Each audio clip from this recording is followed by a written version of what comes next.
Happy December, everybody. Today is December 1st, 2020. We are in the last month of this year.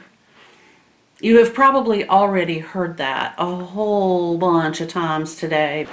I felt like I needed to say it. I haven't heard it yet. I mean, I'm sure everybody is thinking, yay! I'm sure of it. Today, what is that? That looks like a blue sky to me. It's still cold outside. Bama's upset because somebody decided to take a small walk. And I noticed that she's wearing a hood, a puffer jacket. So while I don't really consider the 40s to be that cold, maybe she does. But anyway, I'm just happy about the fact that the wind isn't blowing ridiculously. It's not knocking things against the house, and the sky is blue at 11 o'clock in the morning. So I think we're on a roll here. All right, let's get back to business.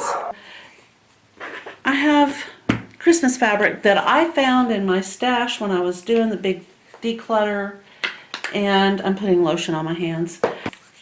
I have just been going crazy trying to figure out what I was going to do with it.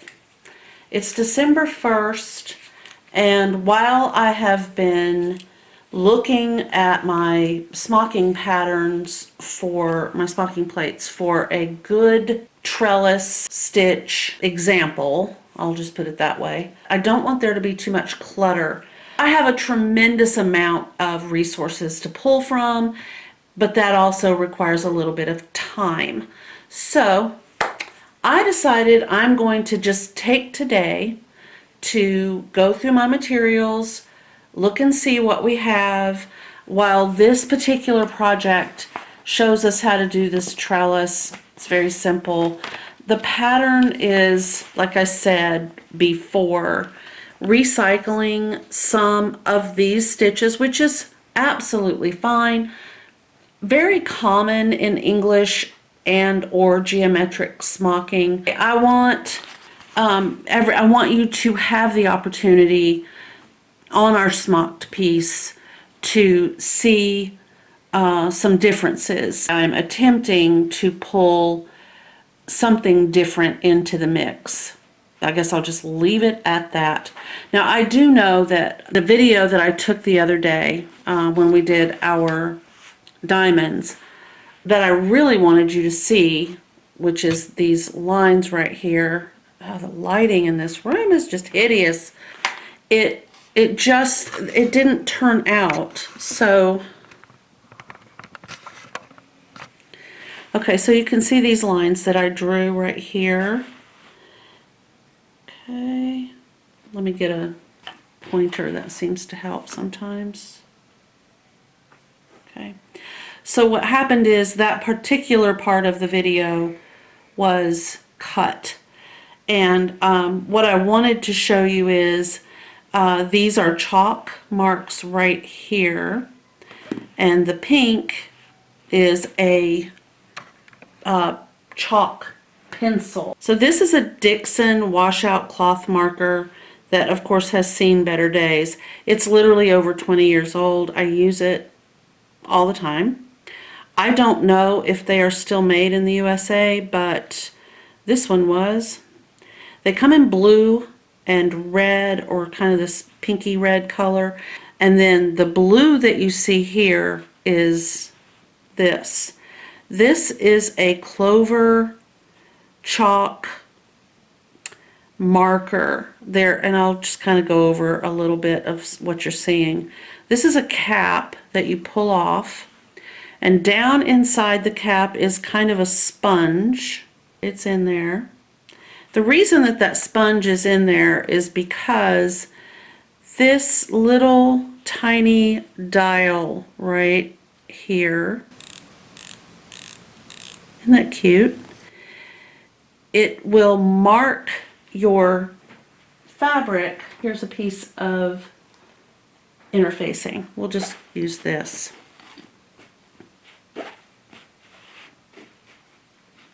Okay. So anyway, there is chalk inside this tube, and you can refill it with the refill chalk. It goes right inside there. I have not had to refill this. I don't even know where to get the chalk to refill with, but at some point I will. Alright, so I'm going to mark this. I'm not marking it for any purpose. This is just a piece of iron-on interfacing. I'm going to use my left hand. Okay, well, I slid a little bit. Let's try that again.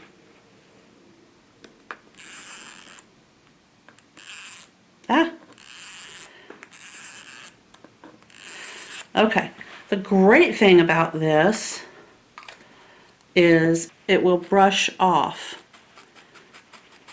And I'm using a brush on this clover pencil to erase. My whole point in telling you this was I wanted you to be able to see that if you need a guideline on the front to do half stitching, or even if you need it for your actual smocking, you can definitely use these. I personally will not use a friction pin on my smocking inserts or anything I'm smocking. Okay, and then again, this right here is the fabric marking for clover, and you can use it as well. Okay, so I just had about an hour break, and I think we were talking about the for fabric marking clover pencil. This pencil is set up, it's got a yellow, kind of a darker yellow chalk on this end, and then if you remove the little brush eraser, it has a bit of a pale yellow on the other end. So there's that. And I marked the smocking with the darker yellow, which I think you can see kind of right here. And then again, we can take this and just gently brush. It will eventually just brush out. But anyway, so these are ways that you can use this type of sewing notion to mark the halfway spot between two rows, or if you need to be able to see a little bit better, more of a definitive line, you can mark them, you know, just follow these pleating threads and mark your rows with one of these. So the next thing that I wanted to talk about was what I want to do with this Christmas fabric. And one of the things that I've been thinking about for several days is a table topper. I've only made 1, 2, 3. 1, 2, 3. I've made 3 table toppers in the last month and a half. And that's okay. I think everybody should do what they want to do.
let's see what I could do if I decided to make coasters. So yeah,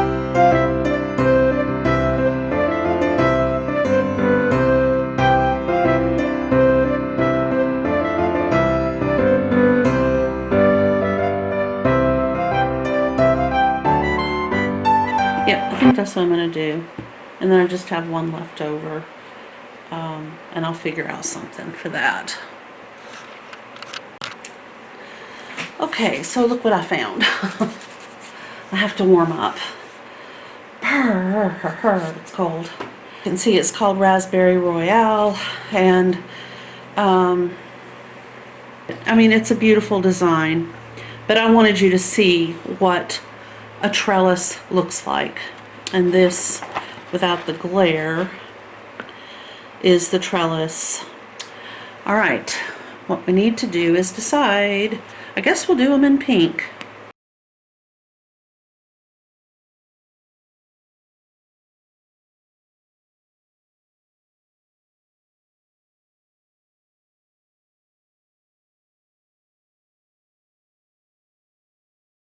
All right.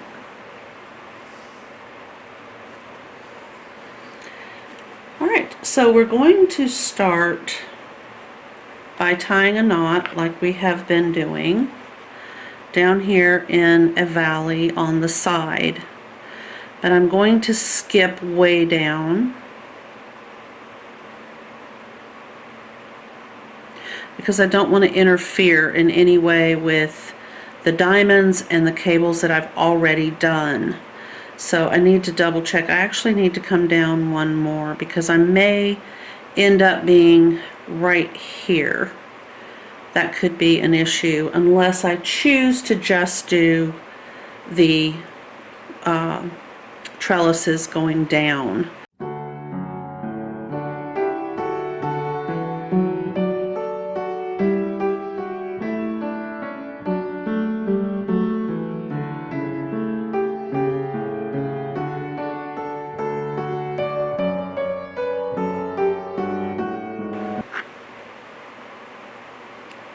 Okay. All right, so we have that. I'll be right back with the lighting situation sorted, I hope. I'm going to try having the light way above the camera, and I've got this light over here, the old blue, that is attempting. It's kind of a dimmer light. I think it might just be providing a little bit of shadow, but we'll see. Okay, so we have knotted on with our pink divided floss, and we're going to get busy with our trellis. If you want to start your trellises moving up and then moving down, you can certainly do that, or you can start your trellises moving down and then moving up. I'm just trying to decide. I kind of feel like I want to go ahead and go up. So that's what I'm going to do. Now think in terms of quarters. We're going to divide the space between we can either divide this between this orange thread and this orange thread into quarters, or we can divide them in half and go all the way up to this row right here. I think I'm going to stick with the smaller version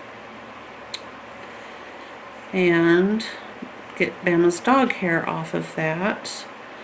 Okay, so I made a cable stitch in such a way that my floss would be forced up, because I know that I'm going to be moving up, therefore I've got to hold my floss down so that I can do these trellis moving up stitches.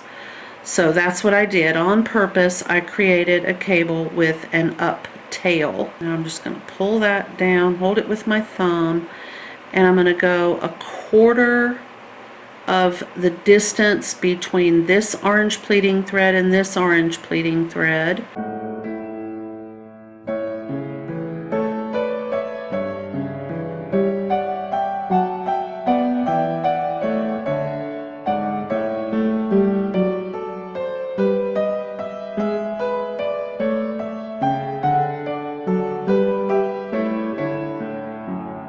stitch on that pleating line. Okay, now I make a cable stitch, and if you want to, seriously, you can do 2 cable stitches or 3 cable stitches. I think I'm going to do 3. So I've trellised up, I'm going to do 3 cable stitches, and now I'm going to go down, and I'm going to do that in exactly the same way. So I'm going to step down by quarters. So there's 1,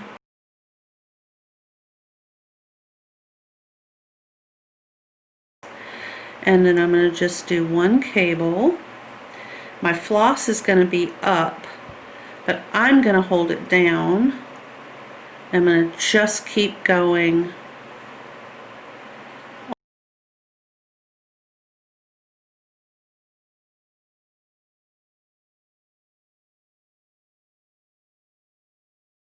I'm going to stitch 3 cables, and I'm only doing it this way because I want to. It's not, you don't have to. You could just do 1. I'm doing 3 because I just need this floss to be going in the correct direction, which it needs to be facing down in order for me to do a proper trellis down. So we're going to talk about that real quick. I know I've gone over it, but we might have some new to smocking visitors, and I want everybody to feel comfortable and confident in doing this with me. I will do it on the back of this. Alright, these dark pencil lines are the top part of the pleats, and the space in between is the valley. Okay? That's what we're going to do. Like that. So, when you are moving up with your floss and your needle, when you are traveling up, your floss is going to be below the needle.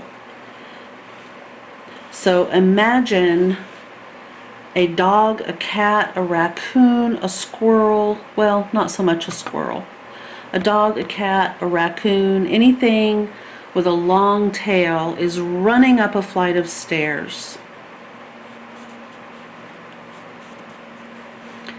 Okay, so they're going up these stairs right here, and their tail will be behind them as they're running up the steps. Here's the tail, and it's following along behind them. And then they turn around and they run back down the stairs. Their tail will be behind them. So the tail is down when you're moving up, and the tail is up when you're moving down.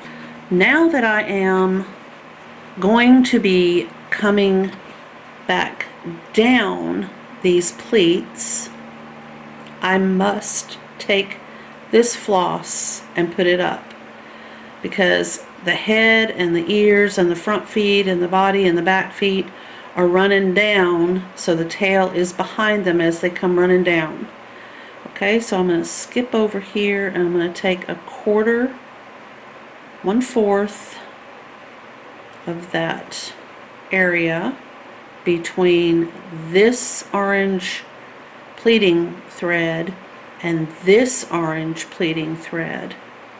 I'm not done coming down, so I got to put that back up there behind me again, and take the second quarter and throw that back up there, and I'm still running down these steps.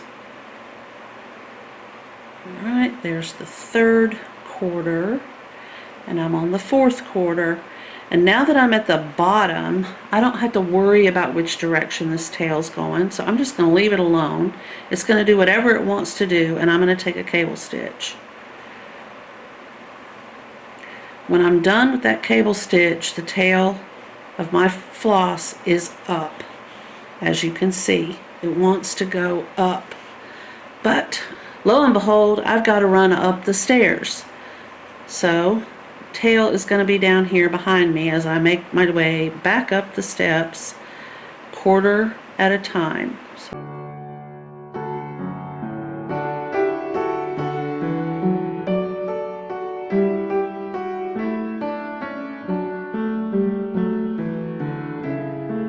Straight into the valley on the last stitch that I took. So where the cable crosses over, just think about what I just said, where the cable crosses over, I'm going to go down in the valley between those two stitches, and without looking, it should put me right on top on the back, right on the very top of a peak on the back, because I'm in a valley on the front, and that's what happened. By going right back into that same pleat area, but we're going through. So see, this is my last stitch right here, this cable. So I am going to come up right in front of it between these two pleats right here. So I'm going to pop my needle right there.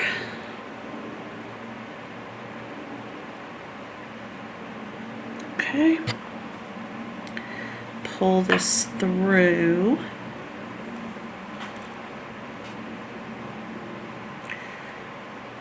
Keeping an eye on it, and I have flipped it over, and I'm going to tie this into a knot. But I am really excited to show you guys how to make trellis hearts in smocking, in geometric smocking.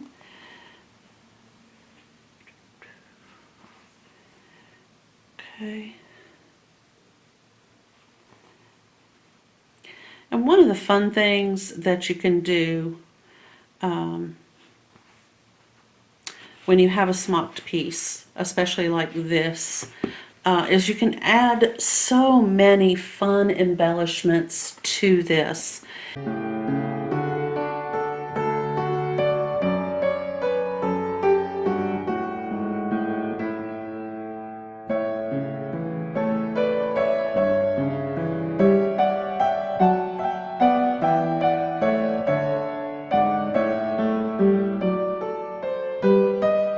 I'm just going to leave this floss in, but I've removed my needle.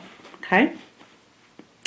I have another piece of floss that I have separated and I've put back together. So I have 3 strands of floss ready to go. Now, if I wanted to, I could just use a different color. I'm not sure that would appeal to me, so I'm not going to do that. But if you wanted to do your heart so that you had in this manner, so that you had the half up here is pink and the lower half is purple or blue or green or blue, red, whatever you wanted to do, then of course you could do that.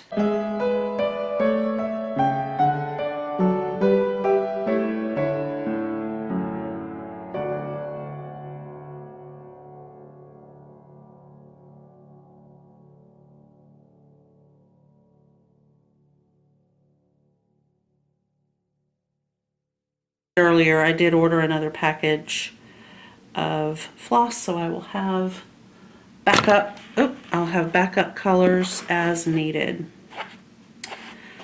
Right. So now when I first started this, I made a cable stitch that would allow me to work my way up. Now I need to make a cable stitch that will allow me to work my trellis stitches down. So I have to be very aware of what I am doing. I'm going to put this right here. Oh, how funny. Of course it pulled that through. Why wouldn't it? It grabbed onto the end. Oh, Laurie. Oh. Oh my goodness. Okay, so I need to have this wrap over and have my floss being up, but allowing me to make the proper stitch. So I'm going to put my needle into this so that I have a cable stacked on top of this one. I hope this is showing like so. So I have a cable here and a cable here. So I want that cable so that my floss is down because I need to hold it up in order to create these trellis stitches, because I'm going to be going down. Now I know I have to angle all the way over to this right here. This is the one that I need to get to.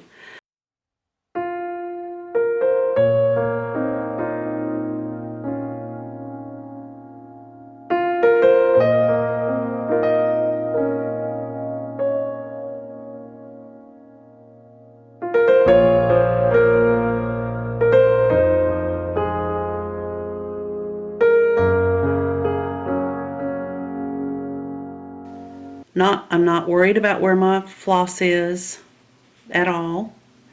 And another cable, not worrying about where that floss is. And now I'm going to go up, aiming for this spot right here. And if I did this correctly, I should hit it. If not, I'll just pull all these floss stitches out and we'll do it again.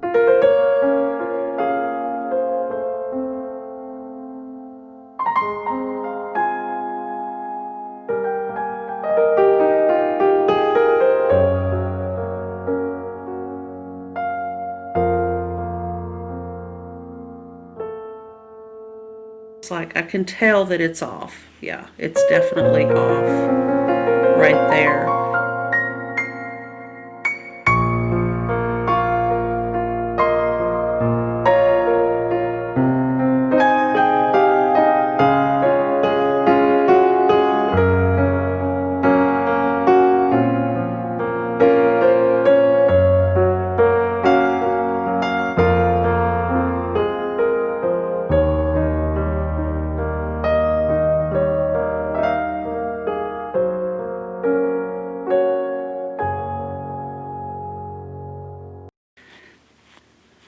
All right, so there's our heart. So if you want to practice after this video, I know that nothing I said made any sense. And I do wish that I could figure out a good way to do a voiceover so that I could just erase everything I said and do a voiceover that made sense. But unless magic happens tonight when I'm editing, I'm still trying to figure that out. So I'm going to tell you what I did. So we did a cable with our thread up so that we could then hold the thread down and go 1, 2, 3, 4, cable, cable, cable, 1, 2, 3, 4, cable. Now this cable was then an up cable all by itself, so we just held our thread down and went up 1, 2, 3, 4, cable, cable, cable.